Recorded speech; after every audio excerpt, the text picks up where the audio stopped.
Well, good afternoon, everyone. It's about 20 past 3 here in the UK. Lovely sunny day here in West London uh, on Tuesday, the 23rd of March.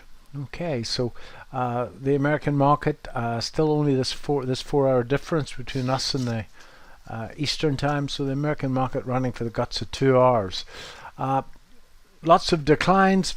Quite a strange market over the last couple of days, in that the VectorVest composite measures the strength of the entire American market, and the broader market considerably weaker than the leading indices. As we can see, 6,000 odd shares down, 1,800 have advanced. The short-term trend down, underlying trend is up, and we've got the longest term measure of the trend on VectorVest is up.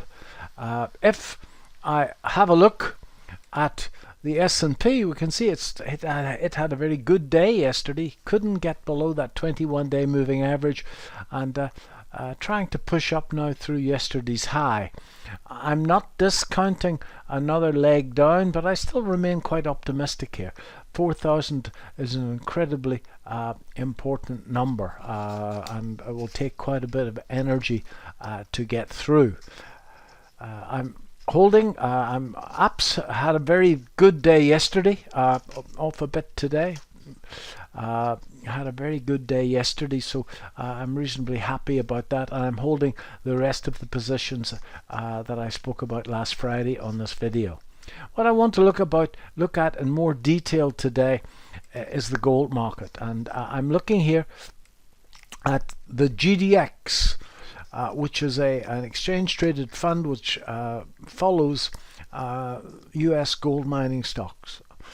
And it's a great tool for speculation in the gold market. And we can see here, this is a weekly chart, and we can see that the GDX has pulled back.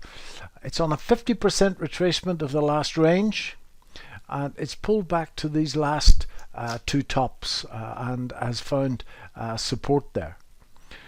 What is very important on this weekly chart is the MACD, and the MACD, the Jerry Appel's moving average converging diverging indicator, is showing an incredibly important pattern on the MACD, where we can see that the price here is making a rising bottom, but the stochastic, or MACD, is making a falling bottom. You can apply divergences to all indicators, but the MACD divergence is stronger than the stochastic, especially on a weekly chart. So this is a very powerful setup that rarely fails. We can see that the MACD has not crossed its signal line as yet. However, the MACD histogram, which measures the distance between the MACD itself, which is the blue line, and the signal line, that grey line, is in fact rising. So that's coming together, which is a good sign. When they cross this little histogram, will go above 0, obviously. So market is pulling back a little bit, like the bullion market. The bullion market itself sitting at a very strong resistance. So I think, folks, that we've got a high probability low risk trade in our hand. When I talk about low risk, I'm saying that there's a relatively low capital exposure required to work out whether our trade is going to be a winner or not. I haven't bought any gold shares as yet. I'm still holding a position in Polymetal in the UK. And if I go to the gold chart itself, this is the bullion chart, and as you know, we've talked about this, that's a 62% retracement of this range. As you can see, there's a huge flag in process here, and I think this last leg down is also running in a channel down to that 62% retracement.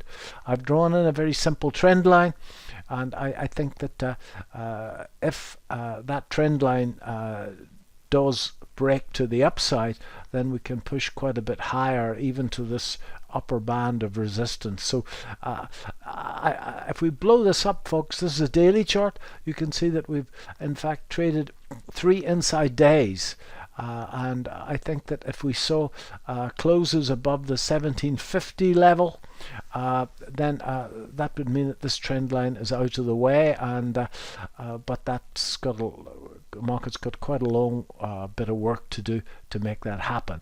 So my advice, although it's not financial advice, what I'll be doing is that I've got Polymetal. It's sitting at a similar fib level and has come off that fib level. I'm getting quite excited about a move in the gold market, getting quite excited about a move in the silver market, but I would like to see the market break that incline trend line before adding to any more gold shares. Okay, so that's what I intend to do. If we go back to the S&P, and the S&P still pulling up, I think above yesterday's high we can get some action here. Yesterday's high was at 3955, and we're at 3946. I remain quite positive. I wouldn't be at all surprised to see another little leg down before we start to move back up again. So I think that the stock market looks to me as if there's much more upside into May, and I think that there's a life-changing move coming in gold stocks. Thanks very much.